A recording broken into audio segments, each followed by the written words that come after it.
So this is part 2, guys. This is where it gets really real, okay? It's been real from the beginning, but it's finna get deep. So my cousin from Texas, his name is Zay, he came up there to stay with me while I was in Colorado for a little bit. He was able to witness some of this. I was still having the vibrations in my forehead.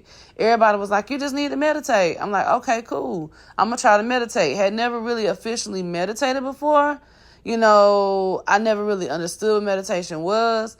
So I was just like, okay, cool. I just went in my room. I closed my eyes. The first time I closed my eyes, I saw a feminine creature come out of the water.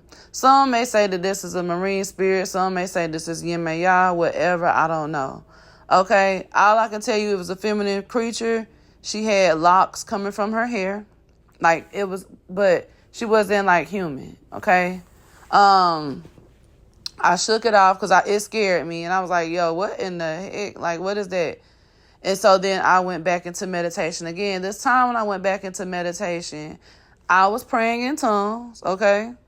And I was taken to this golden room where I met my higher self, okay?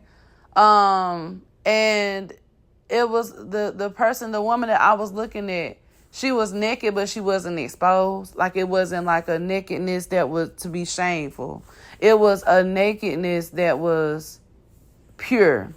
And she had the Nefertiti crown on her head. Okay, it was navy blue.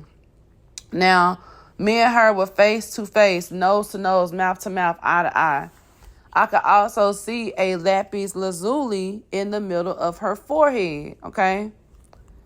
At this point, I could feel her presence just covering me, taking over me, and I just cried and cried and cried. It was a very emotional experience. And this was why I ended up getting the piercing, you know, in my forehead. A lot of people ask me, like, why did you pierce your forehead? That was the reason why. It was like a rite of passage for me. Now, with that being said, I ended up telling my cousin about the vision that I had of the lady. And that day we ended up going to the mall. And y'all, believe it or not, we ended up teleporting in the mall. While we were in the mall, I've shared this story before.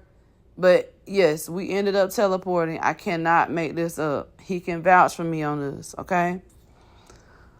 And if y'all want to hear about that the teleporting situation, I can share that in a different video. So long story short, we ended up leaving the mall. I was like, I'm finna go to Barnes & Noble. I'm finna see if I can find a book about this. As I'm about to go on Barnes & Noble, a friend calls me and tells me she had